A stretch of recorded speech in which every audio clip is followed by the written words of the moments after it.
వీర్య కణాలు ప్రెగ్నెన్సీ రావాలంటే అసలు ఎలా ఉండాలి? సో మనం లేడీస్ ప్రాబ్లమ్స్, లేడీస్ గురించి చాలా మాట్లాడతాము. కానీ వీర్య కణాలు ఎట్లా ఉంటే ప్రెగ్నెన్సీ రావచ్చు? అంటే considering the women being normal, మేల్స్‌లో స్పెర్మ్ కౌంట్ గానీ, మొటిలిటీ గానీ ఎలా ఉండాలి? దాని గురించి డిస్కస్ చేద్దాం. నమస్తే అండి. నేను మీ doctor Shruti, consultant fertility expert, 39 hospitals, LB Nagar branch. So మేల్స్లో చేసే ఒక ఇంపార్టెంట్ టెస్ట్ వచ్చేసి స్పర్మ్ అనాలిసిస్. సో వాళ్ళకి ఎక్కువ టెస్ట్లు ఉండవండి మేల్స్లో, బికాజ్ ప్రెగ్నెన్సీ కోసం కావాల్సింది వీర్యం శాంపుల్ ఇస్తే మనం దాంట్లో ఎలా ఉన్నాయి స్పర్మ్స్, ఎలా కదులుతున్నాయి, ఇవన్నీ చెక్ చేస్తామన్నమాట. సో ఫస్ట్ స్పర్మ్ శాంపుల్ ఇవ్వాలంటే ప్రీ రిక్విసైడ్స్ ఏముంటాయి? సో మీరు ఇప్పుడు ఈరోజు వచ్చారు కన్సల్టేషన్కి, ఈరోజు డైరెక్ట్గా శాంపుల్ ఇవ్వచ్చా అంటే అలా వెంటనే ఇవ్వకూడదు. అట్లీస్ట్ ఒక 2 to 3 days, లాస్ట్ టైం మీరు హస్బెండ్ వైఫ్ మీట్ అయ్యి ఒక 2 to 3 days గ్యాప్ ఉందనుకోండి, ఆ శాంపుల్ బాగుంటుంది అనమాట మీ కణాల టెస్టింగ్ కోసం. So 2 to 3 days of at least abstinence is important and not more than a week also. So కలిసి ఉండి 1 week దాటిందంటే కూడా శాంపుల్ ఇవ్వడానికి పనికిరాదు. సో 2 to 5 or 6 days వరకు వీ యాక్సెప్ట్. సో దెన్ ఇచ్చే రోజు కొంచెం జెనైటల్ ఏరియా నీట్గా వాష్ చేసుకొని హైజీనిక్గా మెయింటైన్ చేసి ఇస్తే ఇన్ఫెక్షన్ అది కంటామినేషన్ కాకుండా శాంపిల్ క్లియర్గా వస్తుంది అనమాట. ఇది వన్ మోర్ థింగ్. ఇంకోటి ఇన్ హౌస్ కలెక్షనే చేస్తే మంచిది. చాలామంది బయట కలెక్ట్ చేసుకొని కంఫర్ట్ ఉండదు కదా, బయట కలెక్ట్ చేసుకొని ఇక్కడికి తీసుకొస్తాం మీరు చెక్ చేసి చెప్పగలరా అంటారు. కానీ sometimes these may give false reports, like dead sperms ఎక్కువ అవ్వటం, టెంపరేచర్ ఎక్కువ అయిందనుకోండి బయట స్పర్మ్స్ వెంటనే చనిపోతాయి. సో మనకు కరెక్ట్ కౌంటింగ్ రాదు. సో ఇన్ హౌస్ మీరు శాంపుల్ ఇవ్వగానే మనం ప్రాసెస్ చేస్తాం కాబట్టి ఇక్కడ కరెక్ట్ రిపోర్ట్ వస్తుంది. సో మనం ఏమేం చెక్ చేస్తాం అనాలిసిస్లో? First volume. సో మీరు సెమెన్ శాంపుల్ ఇచ్చిన దాంట్లో కొంత సెమైనల్ ఫ్లూయిడ్ ఉంటుంది, ప్రోస్టెటిక్ సెక్రీషన్స్ ఉంటాయి, సెమైనల్ వెసికల్స్ నుంచి సెక్రీషన్స్ ఉంటాయి, అలాగే స్పర్మ్స్, కొంత డెబ్రీ, ఇవన్నీ కలిపి ఉంటాయి అన్నమాట. సో ఈ వాల్యూమ్ అనేది మోర్ దెన్ 1.5 ml, అంటే 1.5 ml కంటే ఎక్కువ రావాలి.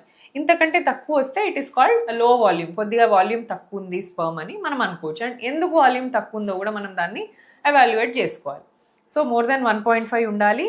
నెక్స్ట్ వచ్చేసి కౌంట్. సో స్పర్మ్ కౌంట్ ఒక ml ఆఫ్ ఎజాక్యులేట్లో కౌంట్ వచ్చేసి 15 millions కంటే ఎక్కువ ఉండాలి. సో కౌంట్ 15 millions కంటే ఎక్కువ ఉంటే ఇది normal sperm count. Next motility.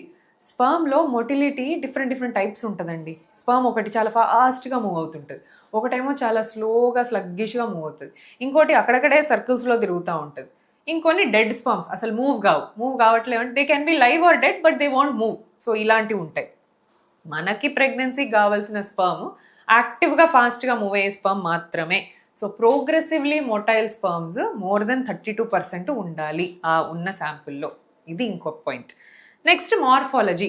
Sperm ఏంటండి, స్పర్మ్ ఒట్టిగా ఇలా తీగలాగా ఉంటుందన్నో.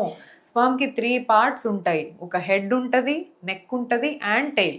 ఈ 3 parts ప్రాపర్గా ఉంటేనే ఆ స్పర్మ్ ఎగ్ని వెళ్ళి మీట్ అయ్యి ఫర్టిలైజ్ చేయగలుగుతుంది. సో నార్మల్ మార్ఫాలజీ ఉన్న sperms more than 4%. 100 sperms check చేసాం, అందులో 4 కంటే ఎక్కువ ఈ 3 parts కలిగి ఉండాలి. మిగతా స్పర్మ్స్ అన్నీ కూడా హెడ్ లేకుండా, టెయిల్ లేకుండా, లేదా టెయిల్ కాయిల్ అయిపోయి 2 heads ఉండి, లేదా హెడ్ సన్నగా ఉండి, ఇలా రకరకాల షేప్స్ ఉంటాయి. అలా కాకుండా పర్ఫెక్ట్ ఉన్నవి అట్లీస్ట్ మోర్ దెన్ 4% ఉండేలా చూసుకోవాలి. సో ఇలా కనుక మీ కౌంట్ ఉంటే from your side definitely there won't be an issue.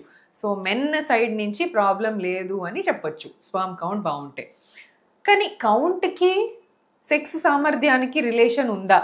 ఇప్పుడు కొంతమంది ఏమనుకుంటారు, మేము ఇంటర్ కోర్స్ బాగానే చేస్తున్నాం, మేము డైలీ కలుసుకుంటాము, మంచిగా నాకు స్పర్మ్ కూడా రిలీజ్ అవుతుంది, ఏం ప్రాబ్లం లేదంటారు. చూస్తే sperm count 5 millions, 2 millions, 3 millions ఉంటుంది. సో మీరు సెక్స్లో బాగున్న స్పర్మ్ కౌంట్ మీకు లోగా ఉండొచ్చు.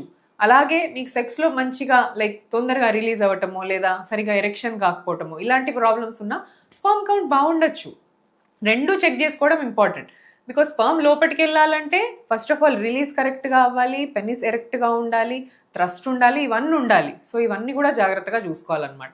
సో వన్స్ ఈ ప్రాబ్లమ్స్ ఉన్నట్టయితే ఆండ్రాలజిస్ట్ని, మేల్ డాక్టర్ని కలవచ్చు, లేదా కొన్ని హార్మోన్స్ టెస్టింగ్, టెస్టోస్టెరాన్ టెస్ట్ చేసి చూడొచ్చు ఏంటి ప్రాబ్లం అని. సో దీనికి డిఫరెంట్ డయాగ్నోసిస్ ఉంటుంది.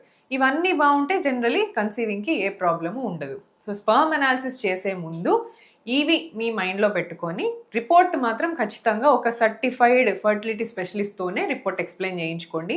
And also sperm analysis should be done in a fertility centre. చాలా డయాగ్నోస్టిక్ సెంటర్స్ ఉంటాయి బయట, కానీ వాళ్ళకి యూజ్ చేసే మైక్రోస్కోప్ కానీ వాళ్ళు యూజ్ చేసే రియేజెంట్ మీడియా అన్నీ కూడా మామూలు బ్లడ్ టెస్ట్లకు సంబంధించిన ఉంటాయి. సో వాళ్ళ కౌంటింగ్ కరెక్ట్ ఉండదు. ఫర్టిలిటీ సెంటర్లో చేయించుకునేలాగా చూసుకోండి. And make sure you discuss your report with a proper fertility expert. Thank you.